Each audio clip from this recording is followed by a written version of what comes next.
Hello everyone, welcome to market news room. అందరికీ దీపావళి శుభాకాంక్షలు అండి. ఫస్ట్ ఆఫ్ ఆల్ అందరూ హాయిగా సెలబ్రేట్ చేసుకోండి అండ్ క్రాకర్స్ కాల్చేటప్పుడు కేర్ తీసుకోండి. And once again me family friends and అందరికీ హ్యాపీ దీపావళి. అండ్ ఈరోజు మనం చూసుకుంటే ఈరోజు మనకు ముహూర్త ట్రేడింగ్ ఉందన్నమాట. 145 నుంచి మనకు ముహూర్త ట్రేడింగ్ ఉంది. 130కి మీకు ప్రీ మార్కెట్ ఓపెనింగ్ ఉంటుంది. సో 145కి మనకు ముహూర్త ట్రేడింగ్ ఉంటుందన్నమాట. సో ముహూర్త ట్రేడింగ్ అంటే మనకు మామూలుగా ఎప్పుడు సాయంత్రం ఉండేది, ఈసారి టైమింగ్స్ షిఫ్ట్ చేశారు కదా, కాబట్టి ఒకసారి జాగ్రత్తగా ఉండండి. ఎందుకంటే ట్రేడింగ్ కోసం చూసుకోకుండా ఈ డేని స్పెసిఫిక్గా మీరు స్టాక్స్ కొనుక్కోవడానికి మాత్రమే చూడండి అని నేనైతే సజెస్ట్ చేస్తాను. ఎట్టి పరిస్థితుల్లో ట్రేడింగ్స్ అవి ఇవి 1 hour సెషన్ కాబట్టి చేయొద్దని అయితే నేను చెప్తాను. సో చూద్దాం మార్కెట్ ఎలా అవుతుంది. బిగ్ ప్లేయర్స్ అయితే ట్రేడ్ చేస్తారు. సో రీటైలర్స్ కానీ లేకపోతే ఇండివిజువల్స్ ఎవరు ట్రేడింగ్ జోడికి వెళ్ళొద్దు. ఎందుకంటే జస్ట్ 1 hour సెషన్ ఇది. సో ఏవైనా స్టాక్స్ మీరు దీపావళి గిఫ్ట్ సందర్భంగా కొనుక్కోవాలనుకుంటే తప్పకుండా కొనుక్కోవచ్చు. సో నా పర్సనల్ ఒపీనియన్ ఏంటి, ఏ సెక్టార్స్ని నేనైతే కీన్గా వాచ్ చేస్తానని కూడా మీకు ముందు చెప్తాను. సో ఫస్ట్ ఆఫ్ ఆల్ చూసుకుంటే మనకు నిఫ్టీ నిన్న 25,843 దగ్గర క్లోజ్ అయితే, బ్యాంక్ నిఫ్టీ మనకు 58,030 దగ్గర క్లోజ్ అయింది. సెన్సెక్స్ మనకు 84,363 దగ్గర క్లోజ్ అయింది అనమాట. మనం చూడండి మిడ్ క్యాప్స్ మనకు 0.5% పెరిగాయి, స్మాల్ క్యాప్స్ కూడా 0.5% పెరిగాయి అనమాట. సో మనం చూసుకోండి లెవెల్స్ అనేది నేను ఇవ్వదలుచుకోలేదు. ఎందుకంటే నెక్స్ట్ ఏంటి 25,843 దగ్గర ఉంది కదా అంటే లెవెల్స్ అనేది చేంజ్ అయిపోతుంది అనమాట. ఎందుకంటే మార్కెట్ ఈరోజు ఈ 1 hour ట్రేడింగ్ సెషన్లో ఎలా జరుగుతుంది ఏంటి అనేది చూడాలన్నమాట. సో ఎట్టి పరిస్థితుల్లో లెవెల్స్ అనేవి పెట్టుకోవద్దు. సో ఓవరాల్గా మనకు సెక్టార్స్ పరంగా ఏవేవి పాజిటివ్గా ఉన్నాయి అనేది మనం చూసుకుంటే మెయిన్గా IT, PSU banks, oil and gas ఈ మూడు మనకు పాజిటివ్గా మూవ్ అవుతే, మనకు auto, financial services and metals ఈ మూడు మనకు నెగిటివ్గా మూవ్ అయ్యాయి అనమాట. టాప్ గెయినర్స్ వరకు మనం చూసుకుంటే అన్ని బ్యాంకింగ్ స్టాక్స్ ఉన్నాయన్నమాట. ఫెడరల్ బ్యాంక్, ఆర్బిఎల్ బ్యాంక్, తర్వాత ఏయూ స్మాల్ ఫైనాన్స్ బ్యాంక్ ఉన్నాయి. టాప్ లూజర్స్ వరకు మనం చూసుకుంటే డిక్సన్ టెక్నాలజీస్, తర్వాత ఐసిఐసిఐ బ్యాంక్, జేఎస్డబ్ల్యూ ఎనర్జీ ఇలా మనకు నెగిటివ్ సైడ్ మూవ్ అయ్యాయి అనమాట. సో మెయిన్గా మనం చూసుకుంటే నిన్న ఇంకొక న్యూస్ ఏమన్నమాట, న్యూస్ అనాలిసిస్ వరకు చూసుకుంటే మెయిన్గా మళ్ళీ అగైన్ న్యూస్ అంటేనే ముందు ఉండే క్యాండిడేట్ అనమాట ట్రంప్. అగైన్ చైనాతో ఆయన గొడవ పెట్టుకుంటున్నాడు, ఇప్పుడు ఇండియాతో మళ్ళీ గొడవ పెట్టుకుంటున్నాడు. ఇక్కడ ఏం జరిగిందంటే మీరు చూడండి, రష్యా ఆయిల్ కంప్లీట్గా ఇండియా ఆపేస్తుందని చెప్పి ఆయన స్టేట్మెంట్ ఇచ్చాడు. ఆయనతో ఎవరు మాట్లాడలేదు, అసలు ఇండియా ఆయన్ని కాంటాక్టే చేయలేదని చెప్పి మన మినిస్ట్రీ ఆఫ్ ఎక్స్టర్నల్ అఫైర్స్ సంబంధించిన అధికారులందరూ చెప్పారనమాట. ప్రెస్ మీట్ పెట్టి మరి చెప్పారు. ఆయన ఎవరు, మనకు రణ్ధీర్ జైస్వాల్ ఆయన ఎవరు ఉన్నారనమాట ఆయన పేరు. సో ఆయన పెట్టి మొత్తం మనకు కంప్లీట్గా ఇచ్చాడనమాట. ఏం లేదు, ఎప్పుడు ట్రంప్తో మేమేం మాట్లాడలేదు ఈ రష్యా ఆయిల్ గురించి. సో వాళ్ళ ఆయిల్ కొంటామని మాత్రమే చెప్పాం కానీ రష్యన్ ఆయిల్ని కొనము, ఆపేస్తామని చెప్పి చెప్పలేదు అని చెప్పి.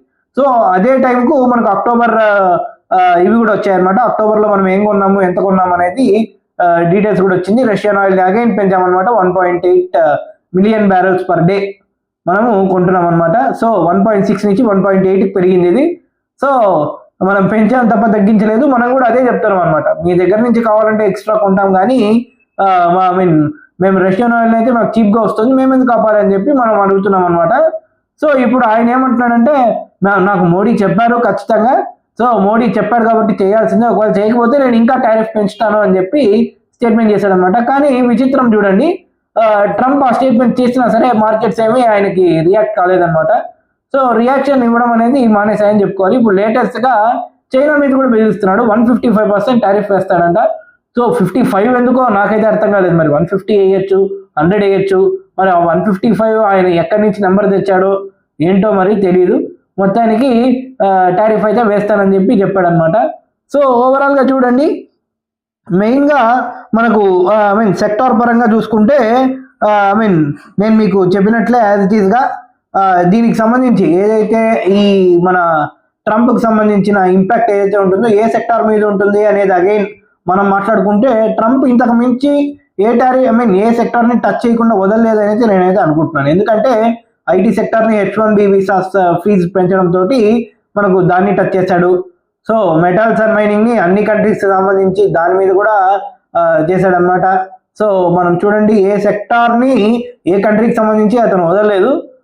సో ఇప్పుడు చైనా అనమాట, చైనా వంతు వచ్చింది. చైనా వాళ్ళు ఆ రేర్ ఎర్త్ మినరల్స్ సంబంధించి ఏదైతే సప్లైని స్టాప్ చేశారో దాదాపు 29% డిక్రీజ్ ఉందని చెప్పి న్యూస్ అయితే వస్తుంది. సో ఐ మీన్ నన్ను అడిగితే మాత్రం వాళ్ళు చైనా వాళ్ళు వాళ్ళ కార్డ్ని ముందే ప్లే చేసేసారు అని చెప్పి నేనైతే అనుకుంటాను. ఎందుకంటే వాళ్ళు తొందరపడ్డారని అయితే అనుకుంటాను అనమాట. సో ఒకసారి చూడండి, మీ దగ్గర ఉండే మెయిన్ లెవరేజ్ని మీరు వాడేసుకున్నారు అంటే ఆ తర్వాత మీ దగ్గర నెక్స్ట్ ఏ కార్డ్ని ప్లే చేయడానికి మీ దగ్గర ఉండదన్నమాట. సో చైనా కూడా ఆ సిచ్యువేషన్నే ఫామ్ అవుతుందా అని చెప్పి అనుకోవాలి. ఎందుకంటే ఇప్పుడు చైనా ఏం చేస్తుందంటే కొత్తగా వాళ్ళ దగ్గర ఆయిల్ రిజర్వ్స్ ఉంటాయి. జనరల్గా చూడండి, ఆయిల్ రిజర్వ్, ప్రతి కంట్రీ ఆయిల్ రిజర్వ్స్ని మెయింటైన్ చేస్తుంది సేఫ్ పర్పస్గా. సో ఇప్పుడు మాకు అవసరం లేదు ఆయిల్ రిజర్వ్ అని చెప్పి చైనా ఏం చేస్తుందంటే వాళ్ళ ఆయిల్ రిజర్వ్ని ఓపెన్ మార్కెట్లోకి వదిలేస్తుంది అనమాట. సో దీని ఇంపాక్ట్ ఏం జరుగుతుందంటే ఆటోమేటిక్గా ఆయిల్ ప్రైస్ పడిపోతుంది. ఇది ట్రంప్కి నచ్చట్లేదు అనమాట. మెయిన్గా ట్రంప్ టార్గెట్ ఏంటి అంటే మెయిన్గా మనకు ఐ మీన్ ఏమంటారు, ఆయిల్ని కంట్రోల్ చేయాలి, ఆయిల్ మార్కెట్ మొత్తాన్ని కంట్రోల్ చేయాలి టారిఫ్ త్రూ అని చెప్పి ఆయన అనుకుంటున్నాడు. సో ఎలా కంట్రోల్ చేస్తాడు ఏంటో, ఎందుకంటే రష్యాను ఆయన ఏమీ చేయలేరు, చైనానే ఆయన ఏమీ చేయలేరు, ఇండియానే ఆయన ఏమీ చేయలేరు. సో ఏం చేస్తారు, ఎవరిని కంట్రోల్ చేస్తాడు అనేది చూడాలన్నమాట. ఇరాన్ని కూడా కంట్రోల్ చేయలేరు, ఎందుకంటే ఇండియా ఇరాన్ దగ్గర నుంచి కూడా బ్లాక్ మార్కెట్లో ఆయిల్ ఉంటుందని చెప్పి కూడా వాళ్ళు మాట్లాడుతున్నారు అనమాట. సో కొంటున్నామా లేదా అనేది మన వాళ్ళు ఏమీ క్లారిఫై చేయలేదు. ఒకవేళ కొన్నా కూడా బ్లాక్ మార్కెట్ కాబట్టి ఎలాంటి డెసిషన్స్ ఆయన తీసుకోలేడు అనమాట. ఎంత కొంటున్నాము, ఎప్పుడు కొంటున్నాము అనేది కూడా ఆయన ప్రూఫ్ పెట్టి కూడా చెప్పాల్సి వస్తుంది. సో అలాంటిది ఏమి ఆయన చేసే పరిస్థితిలో ఆయన లేడనమాట. సో మనమేమి మా షిప్స్ అక్కడికి వెళ్ళి తీసుకున్నాయి, ఐ మీన్ డైరెక్ట్గా మధ్యలో ఒక సముద్రం మధ్యలో వెళ్ళి షిప్ టు షిప్ ట్రాన్స్ఫర్ చేసేసుకొని వెజల్ టు వెజల్ ట్రాన్స్ఫర్ చేసేసుకొని ఇండియా ఆయిల్ కొంటుంది ఇరాన్ దగ్గర నుంచి అన్నట్టు మాట్లాడుతున్నారు అనమాట. సో మన వాళ్ళు ఏ రెస్పాన్స్ ఇవ్వలేదు దానికి సంబంధించి. సో చూడాలన్నమాట ఏం చేస్తారనేది. సో ఇప్పుడు ఏంటంటే చైనా వాళ్ళైతే ఆయిల్ని డంప్ చేసేస్తున్నారు వాళ్ళు ఓపెన్ మార్కెట్లో. సో కొంతవరకు చేస్తారు, ఇది షార్ట్ లిమిట్గా ఉంటుంది, మ్యాక్సిమం ఒక 2 వీక్స్ చేయగలుగుతారు, అంతకంటే ఎక్కువ చేయలేరు అనమాట. సో ఏం జరుగుతుంది, ఒకవేళ వాళ్ళు అట్లా చేస్తే ఆటోమేటిక్గా ప్రైస్ అనేది ఇంకా కిందికి వెళ్తుంది. సో ఒక విషయం గుర్తుపెట్టుకోండి, అమెరికన్ ఆయిల్ కంపెనీస్ ఏవైనా సరే 55 ఇస్ ద మ్యాక్సిమం లిమిట్. ఒక్కసారి $55 పర్ బ్యారెల్ దగ్గరికి మనకు బ్రెంట్ క్రూడ్ కనుక వచ్చింది అంటే ఆటోమేటిక్గా అమెరికన్ కంపెనీస్ పక్కకి వెళ్ళిపోవడమే అనమాట. ఇంకా వాళ్ళు అంతకంటే తక్కువకు అమ్మలేరు. సో ఆటోమేటిక్గా ఇప్పుడు చూడండి, రష్యా వాళ్ళు మాత్రం మాకు ప్రాబ్లం లేదని చెప్పి ఎంత ప్రైస్ క్యాప్ పెట్టినా కూడా డౌన్ సైడ్కి ఎంత వచ్చినా కూడా వాళ్ళు అమ్ముతున్నారు. ఇరాన్ వాళ్ళు అమ్మగలరు. మనకు చూసుకోండి, వెనుజులా వాళ్ళ మీద ఇప్పుడు యుద్ధం చేస్తుంది అమెరికా ప్రస్తుతానికి, వాళ్ళు కూడా అమ్మగలరు. సో ఏం జరుగుతుంది, ఆటోమేటిక్గా ఈ ఓపెక్ని ఇన్ఫ్లుయెన్స్ చేయాలని ట్రై చేస్తున్నారు. ఓపెక్ వాళ్ళు ఏం చేస్తున్నారు, మేము ఆటోమేటిక్గా మాకు ఇక్కడ కస్టమర్ లాస్ అవుతున్నారు అని చెప్పి వాళ్ళు సప్లై పెంచుతున్నారు అనమాట. సో సప్లై పెంచడం వల్ల ఏం జరుగుతుంది, ఆటోమేటిక్గా ప్రైస్ అనేది ఫర్దర్ డౌన్ అవుతుంది. సో ఇది ఆటోమేటిక్గా ట్రంప్కే నష్టం అనమాట. ఒక రకంగా చూసుకోండి, ఆయిల్ ప్రైజెస్ పెంచాలని ట్రంప్ ఉంటే ప్రపంచం మొత్తం ఆయిల్ ప్రైజెస్ తగ్గించాలని అనుకుంటుంది అనమాట. అట్లాగే జరుగుతుంది కూడా, తగ్గుతోంది ఆటోమేటిక్గా. ప్రైస్ చూడండి, ఇప్పుడు ప్రస్తుతం 61 దగ్గర ఉంది. సో 61 దగ్గర ఉంది ఆల్మోస్ట్. లిటరలీ ఇక్కడ నుంచి $5 పర్ బ్యారెల్ పడింది అంటే, జస్ట్ 1-2% కరెక్షన్ స్టార్ట్ అయ్యింది అంటే ఆటోమేటిక్గా అమెరికన్ కంపెనీస్ చాలా నష్టపోతాయి అన్నమాట. సో అదే ట్రంప్ చూస్తున్నాడు అనమాట. ఆల్రెడీ వాళ్ళ అగ్రికల్చరల్ సెక్టర్ అనేది చాలా నష్టపోయింది. సోయాబీన్కి సంబంధించి చైనా వాళ్ళు ఒక్క సోయాబీన్ కూడా కొనలేదన్నమాట వాళ్ళు. సో ఇప్పుడు ఇప్పుడు ఇది కూడా పోతే, ఆయిల్ సంబంధించి కూడా పోతే ఇంకా మిగిలింది only military industrial complex. So వాళ్ళ మిలిటరీ దీని మీద ఎప్పుడైతే దెబ్బ పడుతుందో ఇంకా ఆటోమేటిక్గా అమెరికా ఇంపాక్ట్ చాలా తీవ్రంగా ఉంటుంది అన్నమాట. సో దాన్ని కంట్రోల్ చేయడానికి ట్రంప్ ఏం చేస్తాడు అనేది చూడాలన్నమాట. ఎందుకంటే డీల్స్ అయితే చేసుకుంటున్నాడు, నాటో టైప్ ఆఫ్ డీల్స్ ఏవైతే చేసుకుంటున్నాడో సెక్యూరిటీ డీల్స్, అవి కొంతవరకు వాళ్ళకు కూర్చొని ఇస్తాయని అనుకోవాలి, కానీ అది చెప్పలేమన్నమాట ఎంతవరకు వర్క్ అవుతుంది అనేది. సో చూడాలి ఏం జరుగుతుంది ఏంటి అనేది. ఓవరాల్గా ఈరోజు మూవ్ ట్రేడింగ్ ఉంది కాబట్టి నేను నా స్టాక్ పిక్స్ అయితే చెప్తాను, సెక్టార్ పిక్స్ చెప్తాను, స్టాక్స్ చెప్పను. సో ఓన్లీ సెక్టార్ అనమాట. అండ్ దట్ టు ఇది నా పర్సనల్, నేను పెట్టుకునింది. సో అది నేను మీకు చెప్తాను, మీది ఏంటనేది మీరు చెప్పండి. ఎందుకంటే నేను అనుకుంటున్నది 5 సెక్టార్స్ అనుకుంటున్నాను అనమాట ఓవరాల్గా. చూడండి, మెయిన్గా ఫస్ట్ సెక్టార్ వచ్చేసి ఎనర్జీ సెక్టార్ అనుకుంటున్నాను. దీని డిమాండ్ దాదాపు మీరు చూడండి ఎప్పుడు పెరుగుతూనే ఉంటుంది. ఎనర్జీ డిమాండ్ అనేది కంటిన్యూగా పెరుగుతుంది కాబట్టి one of the best sector for long term అయితే నేను అనుకుంటున్నాను అనమాట. సెకండ్ సెక్టార్ వచ్చేసి కొంచెం డిఫెన్సివ్గా వెళ్ళాను, హెల్త్ కేర్ సెక్టార్ అనమాట. Health care and pharma. So health care and ఫార్మాకి సంబంధించి మెయిన్గా హెల్త్ కేర్ సైడే వెళ్ళాను నేను. సో హెల్త్ కేర్ అనేది వన్ ఆఫ్ ద డిఫెన్సివ్ అనమాట. వాలటిలిటీ ఎక్కువ ఉన్నప్పుడు కొంచెం కంట్రోల్ అవుతుంది కాబట్టి హెల్త్ కేర్ సెక్టార్ అయితే నేను తీసుకున్నాను. సో థర్డ్ సెక్టార్ వచ్చేసి డిఫెన్స్ అనమాట.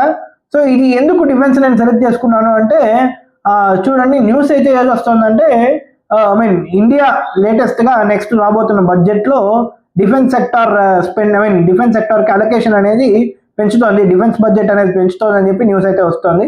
ఆటోమేటిక్గా పెరుగుతుంది అనమాట. ప్రస్తుతానికి మన 2% కూడా లేదనుకుంటాను, ఆల్మోస్ట్ 1.8% వరకు ఉంది డిఫెన్స్ బడ్జెట్ అనేది. సో దాన్ని మ్యాక్సిమం మనం ఏం చేస్తామంటే 2 to 4% దగ్గరికి తీసుకెళ్ళడానికి ట్రై చేస్తాం. సో నెక్స్ట్ 2-3 ఇయర్స్లో ఈ సెక్టార్ అనేది బాగా పర్ఫామ్ చేస్తుంది అనుకుంటున్నాను. పైగా అగైన్ మన ఆర్మీ వాళ్ళందరూ కామెంట్స్ అయితే చేస్తున్నారు కదా, సింధూర్ 2.0, సో అది ఉంటుంది అని. సో ఆటోమేటిక్గా ఈ సెక్టార్ ఫోకస్లో ఉంటుందన్నమాట. ఒకవేళ షార్ట్ టర్మ్ కాకపోయినా లాంగ్ టర్మ్ వరకు నేనేమంటానంటే ఖచ్చితంగా మీరు డిఫెన్స్ సెక్టార్ ఒకసారి కీన్గా అబ్జర్వ్ చేయమని అయితే నేను సజెస్ట్ చేస్తాను. ఫోర్త్ సెక్టార్ వచ్చేసి ఇన్ఫ్రా అనమాట. సో ఈ సెక్టార్ కూడా మంచి డిమాండ్ ఉంటుంది. ఇన్ఫ్రా పుష్ అనేది ఎంత ఎక్కువగా ఉందో మీరు చూస్తూనే ఉన్నారు.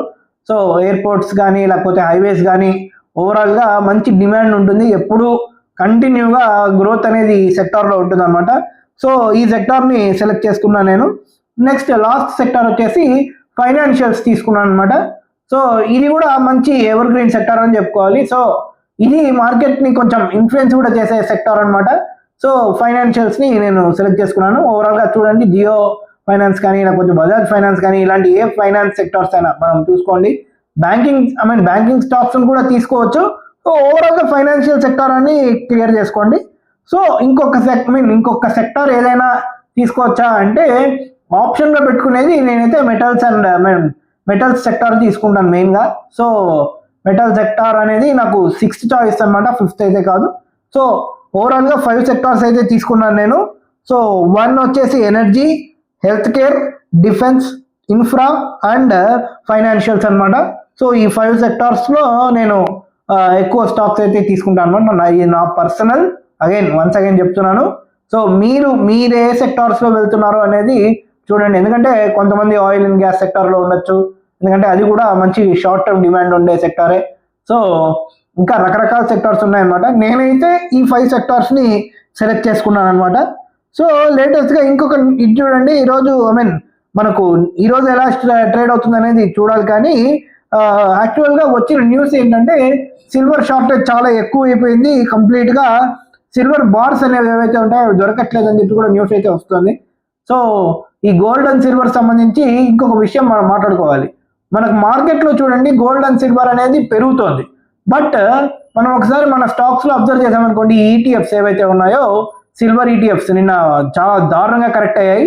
7% వరకు కరెక్ట్ అయిందన్నమాట. దీనికి కారణం ఏంటంటే మార్కెట్లో ఉన్న ప్రైస్ కంటే హై ప్రీమియం తోటి ఇవి ట్రేడ్ అవుతున్నాయి అన్నమాట. సో ఆటోమేటిక్గా కరెక్షన్ అనేది కామన్ అని నేనైతే ఎక్స్పెక్ట్ చేస్తాను. సో హోల్డ్ చేయొచ్చా అంటే హోల్డ్ చేయండి.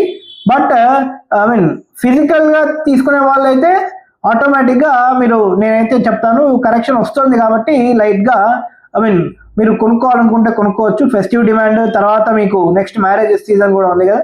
సో కొనుక్కోవాలనుకుంటే కొనుక్కోండి.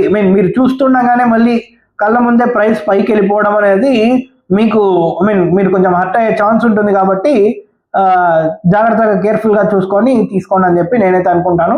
ఒకవేళ తీసుకున్నారు, ప్రైస్ తగ్గింది అనుకోండి, వెల్ అండ్ గుడ్, మీరు అంత బాధపడాల్సిన అవసరం అయితే లేదు. ఎందుకంటే ప్రైస్ తగ్గిన తర్వాత అయినా మళ్ళీ పెరిగే ఛాన్సే ఉంటుంది. నేనైతే మీకు ఇదివరకు కూడా చెప్పి పెట్టాను. ఎందుకంటే గోల్డ్ అనేది కొంచెం మీకు స్టెబిలిటీ ఉంటుంది అనమాట.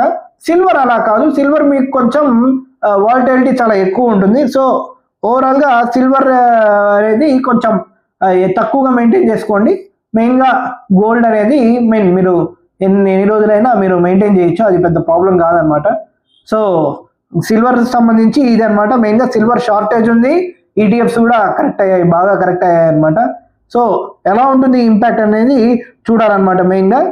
సో ఇప్పుడు చూడండి లేటెస్ట్గా ఐ మీన్ ఈ ఒక న్యూస్ అయితే వచ్చింది లేటెస్ట్గా. ఈ వీళ్ళు ఎవరు మనకు సిటీ వాళ్ళు పబ్లిష్ చేశారనమాట. ఇది ఏంటంటే రష్యా యుక్రెయిన్ వార్ ఏదైతే జరుగుతుందో ఒకవేళ ఆ వార్ కనుక ఇప్పుడు ఎండ్ అవుతాయి, సీజ్ ఫైర్ జరిగి ఎండ్ అయింది అనుకోండి, ఆటోమేటిక్గా ఐ మీన్ బ్రెంట్ క్రూడ్ అనేది $50 కంటే బిలో వస్తుంది అని చెప్పి కూడా న్యూస్ వస్తుంది. అందుకే మేబీ అమెరికా వాళ్ళకు కూడా ఇష్టం లేదా ఈ వార్ ఆగడం అనేది అని చెప్పి కూడా అనుకోవాలి. ట్రంప్ ఎందుకంటే ట్రంప్ మాత్రం ప్రతిసారి సీజ్ ఫైర్ అంటాడు తప్ప ఎట్టి పరిస్థితుల్లో జెలెన్స్కీని తను కన్విన్స్ చేయలేడు. సో జెలెన్స్కీకి ఆయన ఆయుధాలు సప్లై చేయాల్సిందే, వేరే ఆప్షన్ లేదనమాట. సో వీళ్ళకి ఇది మంచి వ్యాపారం, సో వాళ్ళు వదులుకోరనమాట అమెరికా వాళ్ళు. సో దీనికి సంబంధించి ఏంటంటే ఒకవేళ వార్ కనుక ఆగిపోతే నష్టపోయేది మాత్రం ఫస్ట్ అమెరికానే. కాబట్టి ట్రంప్ ఆగనివ్వడా ఈ వార్ని అనేది కూడా నేను అనుకుంటున్నాను, నా అభిప్రాయం అనమాట. సో ఎట్టి పరిస్థితుల్లో ట్రంప్ అయితే చెప్తాడు పైకి మాత్రం సీజ్ ఫైర్ నేను చేస్తున్నాను, ఐ మీన్ సీజ్ ఫైర్ చేసేస్తాను ఎట్టి పరిస్థితుల్లో. ఫస్ట్ అయితే 1 వీక్ అన్నాడు, సో 24 hours అన్నాడు, తర్వాత 1 వీక్ అన్నాడు. ఐ మీన్ ఈ యొక్క 2 సార్లు భేటీ అయ్యారు, తర్వాత మళ్ళీ కుదరలేదు, ఇప్పుడు మళ్ళీ హంగేరీలో మీటింగ్ అంటున్నారు. సో ఏం జరిగినా సరే మీరు చూడండి, ఐ మీన్ ఎక్కడ సీజ్ ఫైర్ అనేది జరగట్లేదు అనమాట. వాళ్ళు అటాక్స్ చేసుకుంటూనే ఉన్నారు. ఎంతవరకు వెళ్తుంది అనేది మెయిన్గా చూడాలన్నమాట. సో మెయిన్గా ఈరోజు ఇంకొక న్యూస్ అయితే వచ్చిందనమాట. ఎన్విడియా CEO ఉన్నారు కదా, ఆయన కామెంట్స్ చేశారు, ట్రంప్ వల్ల మా మార్కెట్ షేర్ మొత్తం పడిపోయింది, ఒకప్పుడు చైనాలో 90% ఉండేది మా షేర్, ఇప్పుడు అది 0%కి వెళ్ళిపోయిందని చెప్పి కామెంట్స్ అయితే చేశారనమాట. సో ఇది ఎక్స్పెక్టెడ్, ఎందుకంటే ఐ మీన్ ట్రంప్ అనవసరంగా బ్యాన్ విధించారనమాట ఈ ఎన్విడియా చిప్స్ ఎక్స్పోర్ట్కి సంబంధించి. దాని దెబ్బకు చైనా ఏం చేసిందంటే అసలు ఈ ఎన్విడియా చిప్సే మేము వాడము అని చెప్పి కంప్లీట్గా వేరే చిప్స్ వైపు వెళ్ళిపోవడము, ఐ మీన్ మేమే మ్యానుఫ్యాక్చరింగ్ చేసుకుంటాము అని చెప్పి వాళ్ళు అన్నారనమాట. దాని ఇంపాక్ట్ ఎన్విడియా కంపెనీ మీద పడింది అనమాట. సో అమెరికన్ కంపెనీసే ఆటోమేటిక్గా ట్రంప్ దెబ్బకు నష్టపోతున్నాయని అనుకోవాలి. సో ఇక్కడ నుంచి చూడండి ఓవరాల్గా జియోపొలిటిక్స్ ఇలా ఉండేసరికి ఆటోమేటిక్గా గోల్డ్ అండ్ సిల్వర్ ఇప్పుడు కరెక్షన్ వచ్చినా సరే మళ్ళీ అగైన్ పెరుగుతున్నాయి. సో ఎంతవరకు వెళ్తాయి అనేది చూడాలన్నమాట. కొంతమంది ఏమో 1.5 lakh వరకు గోల్డ్ వెళ్ళిపోతుంది అంటారు, కొంతమంది 2 lakhs వరకు సిల్వర్ వెళ్ళిపోతుంది అంటారు. సో నేనైతే పెరుగుతూ వెళ్తుంది, మధ్యలో కరెక్షన్స్ వస్తాయి, మళ్ళీ పెరుగుతూ వెళ్తుందనే నేను అనుకుంటున్నాను అనమాట. సో ఎలా జరుగుతుంది ఏంటి అనేది ఓవరాల్గా చూడాలి. సో మెయిన్గా నేనైతే ఈరోజు ముహూర్త ట్రేడింగ్ కాబట్టి నేనైతే ట్రేడ్ చేయను. సో ఓన్లీ స్టాక్స్ ఏమైనా పిక్ చేసుకోవాలనుకుంటే స్టాక్స్ పిక్ చేసుకోండి. సో వన్స్ అగైన్ అందరికీ దీపావళి శుభాకాంక్షలు. జాగ్రత్తగా సెలబ్రేట్ చేసుకోండి. Be careful while handling crackers అనమాట. సో అందరికీ thank you for watching the video and Deepavali శుభాకాంక్షలు and see you again. And మనకు చూసుకోండి రేపు హాలిడే కాబట్టి అగైన్ ఎల్లుండే అనమాట మనకు థర్స్డే ఉంటుంది market. So Thursday market analysis వీడియోలో మళ్ళీ కలుద్దాం. Until then take care, bye bye.